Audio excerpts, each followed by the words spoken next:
We are in lesson number 12, and last night we've been talking about the dragon. We identified that awful figure, and we identified our state. Either we belong to Christ by our own choice, or we belong to the dragon without even choosing. Because we actually were born here under his control, and only God, Lord Almighty, gives us that wonderful opportunity to get away from the dragon. Today we are going to look at the next symbol which we need to understand. It is the beast from the sea. We will go through many verses, trying to make sure that we understand them. We are not going to do all the details of the picture. It might take too much time. So let's continue. A beast rising up out of the sea, having 7 heads and 10 horns, and on his horns 10 crowns, and on his heads blasphemous names. We see that beast, and it comes from the sea, and it has a pretty interesting description here. How do you understand that it comes from the sea? Many kindred tongues and people. So like nations. Right. Nations. Yes, you are right. But at the same time, this is a signal which gives us a possibility to go to a different book of the Bible. Do we remember any beast which is rising up out of the sea? Any other the book? other one. Yeah. Daniel. Oh, Daniel. Yes, I'm sorry. Absolutely. Let's look at Daniel. They are very much interconnected. I saw, says Daniel, in my vision by night, and behold, the 4 winds of heaven were stirring up the great sea. The great sea. What is that great sea? Daniel had to see more in vision than just nations. He basically was talking about body of water. And what is that great sea? What does the Bible mean when it says the great sea? We as people who learn things from the Bible have to know geography pretty well in this case. Let's look at a map. Israel with Jerusalem is here. Okay, so Daniel basically, he was when he was getting the vision, he was in captivity somewhere in Iraq, nowadays Iraq, Babylonian captivity. And he saw a vision, and he says, the great sea. In biblical terms, the great sea is that sea here, the Mediterranean Sea. This is the great sea for Jewish nation, for Hebrew nation. Daniel saw the Mediterranean Sea, and he saw 4 beasts coming out of that sea. And you are right, brother, the sea is a symbol of nations, and it's normal because nations were all around that sea everywhere. Can I ask a really silly question? Please. In the Bible, basically it was the Middle East, Egypt, Greece, and Rome were basically what the Bible was talking about. The lower part of Africa, Germany weren't really part of the Bible, so to speak, were they? It was more the Middle East, Egypt. That part was basically what the Bible was talking about, right? In general. Yes, in general, yes, because everything all the attention of God was on that area here, that small area, which is called Israel. Okay.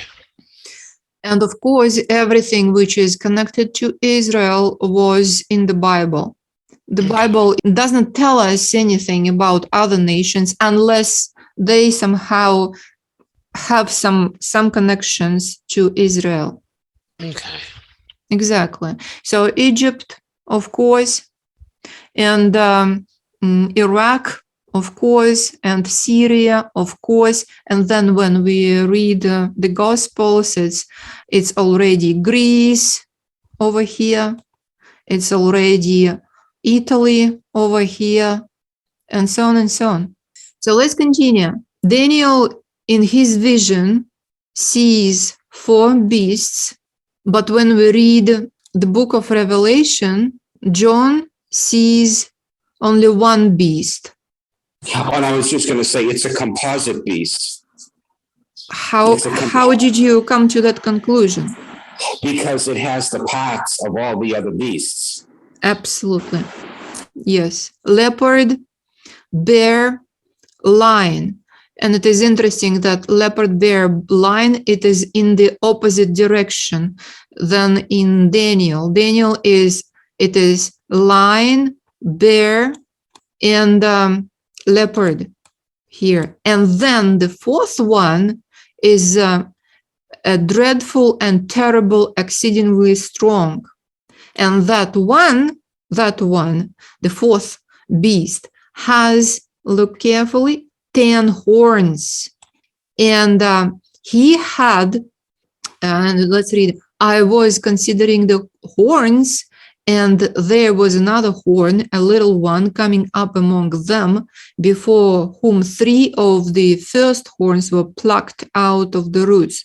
And he basically sees another horn coming out. So the beast from the sea, 10 horns also over here, and he has 7 heads, and on those 10 horns he has 10 crowns, diadems, and his heads have blasphemous names. What does it mean, blasphemous names? Lies, slander, falsehood, lies. Well, that's a nice explanation, but we are dealing here with blasphemy. It means that it is exactly, completely against the Creator. It's not just lies. It is something like, for example, do you remember that story when Jesus forgave sins of a very sick and dying person? And the Pharisees would be saying to themselves, inside of themselves, oh, who he is to forgive sins? He is committing a blasphemy, because only God can forgive sins. So Jesus, in this case, when he said, go, your sins are forgiven to you, Jesus either was God, because only God can say such a thing, or he was a person who was blaspheming, taking place of God. Okay, that's the difference. Let's put it together now. Blasphemous names on each head means that each head of that beast is taking the place of God, Lord Almighty, pretending to be God, taking the responsibilities of God, and giving others an idea that he is God. For example, forgiving the sins of another person, human being. Yes, absolutely. So that beast can tell others that he can forgive sins. It means he is God. Or he can explain the Bible, the word of God. It's blasphemous. Why? Because the Bible can be explained only by God himself. Only the Holy Spirit can explain the Bible, the ideas of the Bible. So apparently, those who say we can explain the Bible to you people, they are on the very edge of blasphemous ideas. So that beast looks very much like the dragon, fiery red dragon having 7 heads and 10 horns and 7 diadems on his head. So what's the difference between them? The color red and the crowns. The crowns, the different number of crowns, you see? But in other details, they look alike. They are like relatives, aren't they? Like relatives. The dragon is Satan, and this is a beast. Its beastly nature. It is something from the earth itself. Yes, brother. They are not like, for argument's sake, brothers, are they, so to speak? Some kind of relatives. Yeah. Like one looked up to the other, but they were sort of in that. We will see who is in charge here. Let's continue reading. Now let's see who is in charge. The dragon gave him his power, his throne, and his authority. So what do you think the relationship is here between the dragon and the beast? The dragon is the boss. The boss, mostly like a father, because a father would give his power, his name, his throne, his authority to his son, isn't it? So the dragon is like a father here to that beast. Yes, the father of lies. The father of lies and the father of that beast. Okay, they look pretty alike. Okay, let's continue. What do you think? What kind of power Satan has? Yes? Okay, go ahead. Sorry. Oh, no, I was just going to say evil power. I was Yes. going to say he has all power on earth that is allowed him by God. Very good. Okay. But that power is only about material stuff, Right. only about flesh, fallen flesh, and only to the point how God allows that power to be exercised. The dragon gave to that beast the power over human bodies. What is Satan's throne? The earth. The earth in its material things. Okay.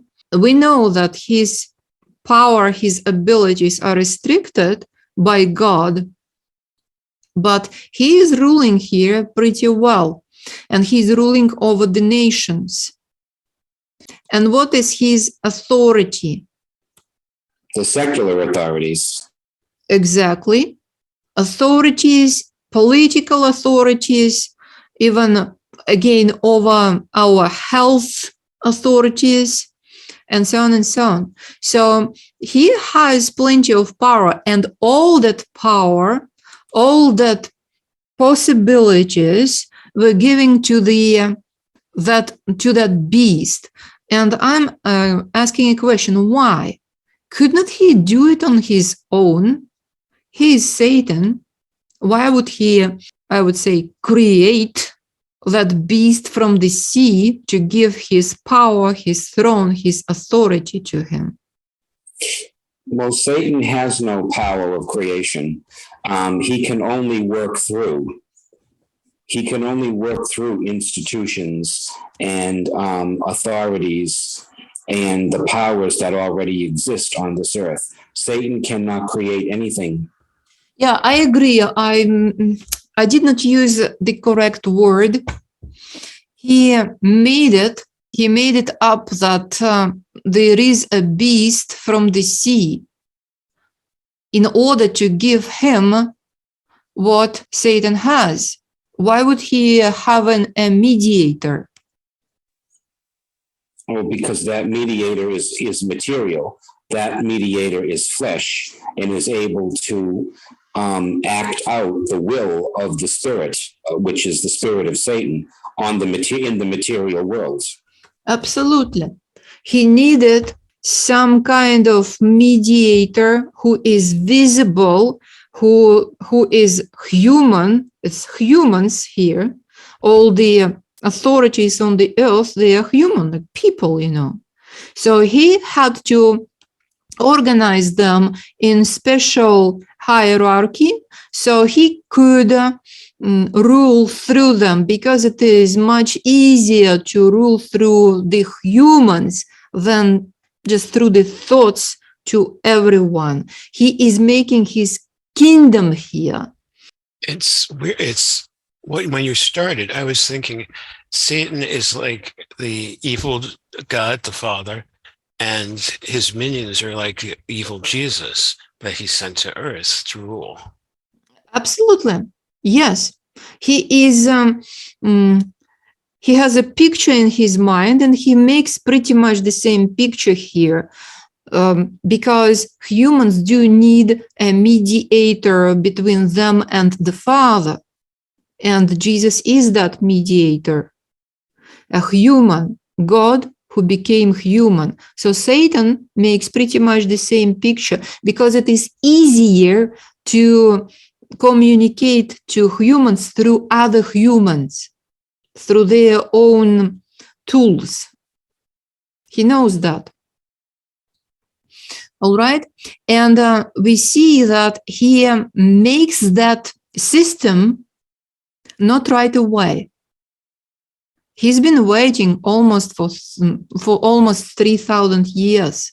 Why would he be waiting? Why would he started making up that system only now, when John the Revelator sees it, is looking at it? Why would he not do it before? Because God is in control of when and where and the timing. Very good. I agree with that. But why would God allow him to do that? You mean at this point in time? Oh, well, because things are happening on a schedule. The 6,000 years is almost finished. And things have to go according to the 7,000 year a cycle with God. God works in cycles of 7. So as the time moves on, God permits things to move according to his schedule. And his schedule, the Lord's schedule, is to allow Satan to do what Satan always wanted to do. Satan always wanted to take over the whole planet. And that's how he's going to do that. To make a system which will have authority and the possibility to rule over, and which will have huge power to rule over the whole earth. So basically, God allows humans to have 2 systems of rulership. The first system is God's, when Jesus Christ is the mediator, and it is new humanity. That's the God's rulership. And Satan makes up his own authority, his own rulership. Only 2. There is no the third one in between. Let's continue. We see something very interesting about that made up rulership. One of his heads had been mortally wounded, and his deadly wound was healed, and all the world marveled at the flow and followed the beast. So somehow, as we see here, one of those 7 heads of the beast was wounded and was healed. I hope all of us know what it means here. We're not going to the details of proving it, but what does it mean? What happened to that beast with his head, and when did it happen? Mhm. Well, it happened in 1798 when the downfall of the papacy came. That was the deadly blow. I think we all know that. Absolutely, yes. So mortally wounded, it happened in, let's put it here, 1798, when one of the powers of the Catholic Church was taken from her. It was the civil power. The Catholic Church could not deal with the civil matters anymore. It continued with the religious powers, but the civil powers were taken from her. So she could not tell the princes and the kings of the earth what to do and how to do it. But at the same time, that wound was healed. It happened in 1928 when Italy reestablished the Catholic civil power, and Vatican had happened.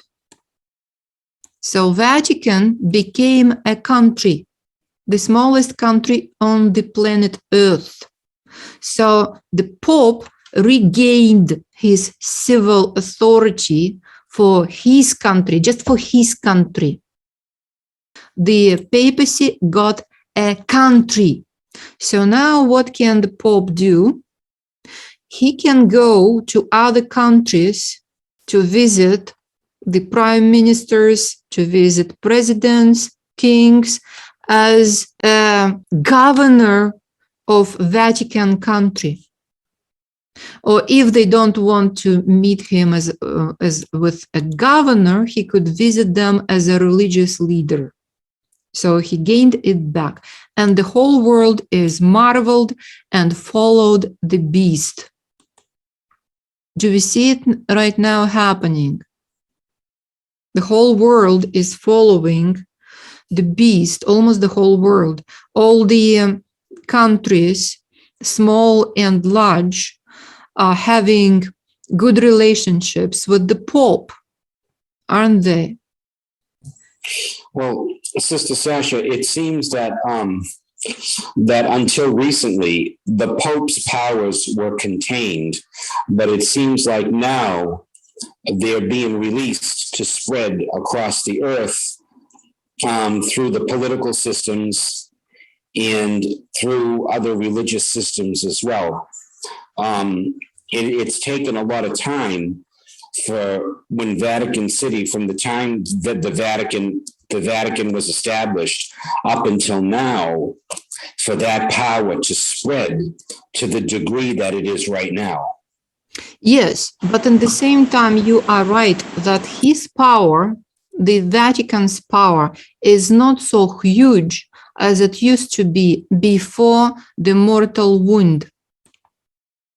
Before the mortal wound, the Pope actually told the kings of the earth what to do and made sure that they would do it. He was using them all over the place, and they were going to him asking what to do. Right now, he does not have that power. And it looks like he cannot regain it back. That's why eventually we will see the beast from the earth, and the image, we'll be talking about it later. Yes, the Pope, the Roman Catholic Church, has some political power, but it's far from what it had before. So that power has to work through another power, which is us, which is the United States, because he'll never achieve that same power on his own. Yes. So he'll have to work through a greater power, which does have the ability to go throughout the earth. Yes, exactly.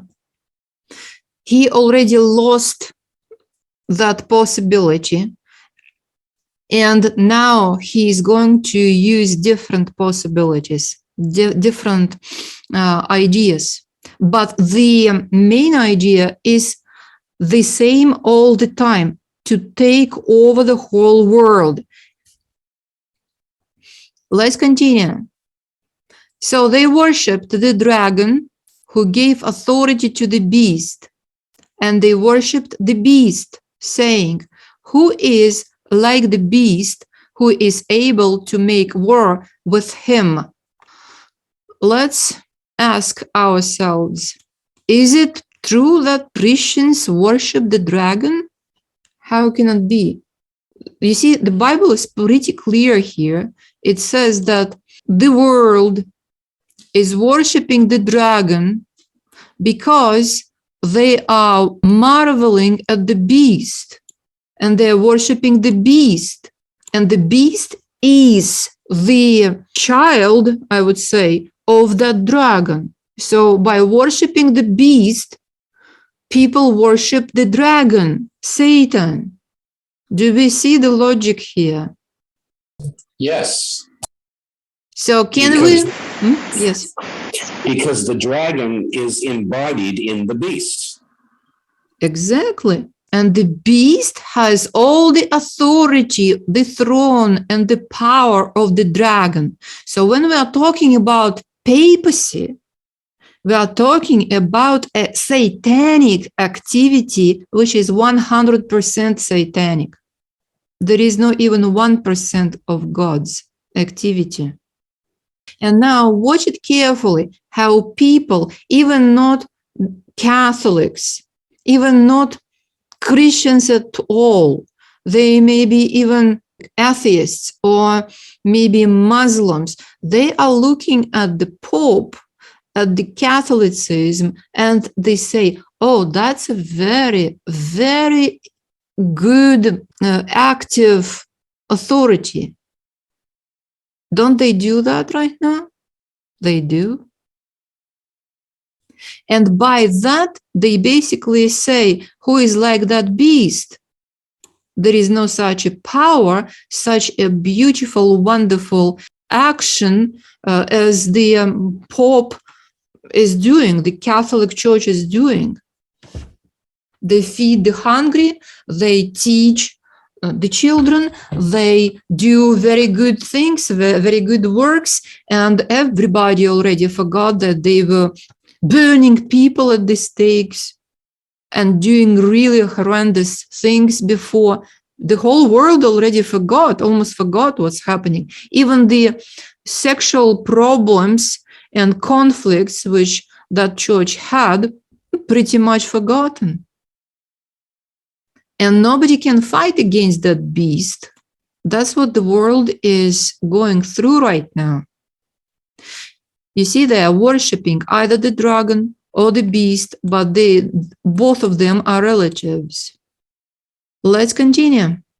And he was given a mouth speaking great things and blasphemies, and he was given authority to continue for 42 months. Then he opened his mouth in blasphemy against God, to blaspheme his name, his tabernacle, and those who dwell in heaven. Let's put it together again. What blasphemy is? So what is he doing? Taking the place of God. Taking the place of God. So that's a church which is taking a place of God. Let's continue. It was granted to him to make war with saints and to overcome them, and authority was given him over every tribe, tongue, and nation.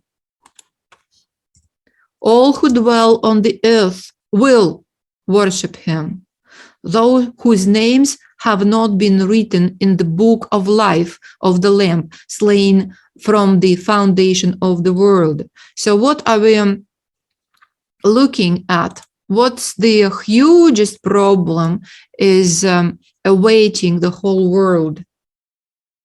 Right now, we don't really see that the beast is making the war against saints, but it looks like it is up to it, isn't it? Is it because the authority has not yet been given? The full authority, I think, has not yet been given. Mhm. So they can't, without that authority, they can't make the war. They can't make war against the saints just yet. Exactly. And it is a very interesting phrase here. It was granted to him. So it's obviously not Satan is doing it. It's God allows him. God granted him to do that. You see?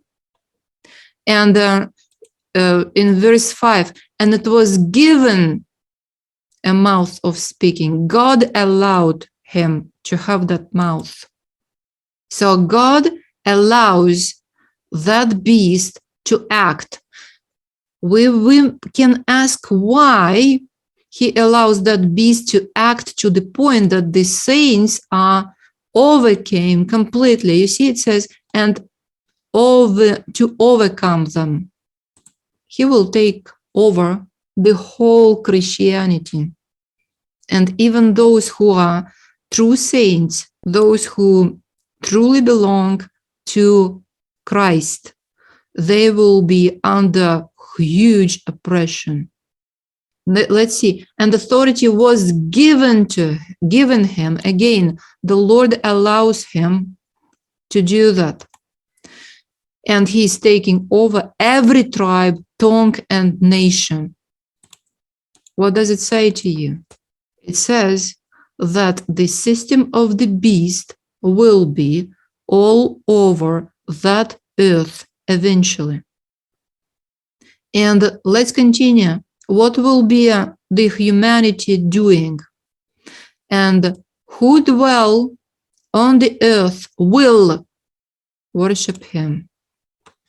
I'm asking a very simple question. Will the Catholic Church take over the whole world? I don't think so. But it is written that it will.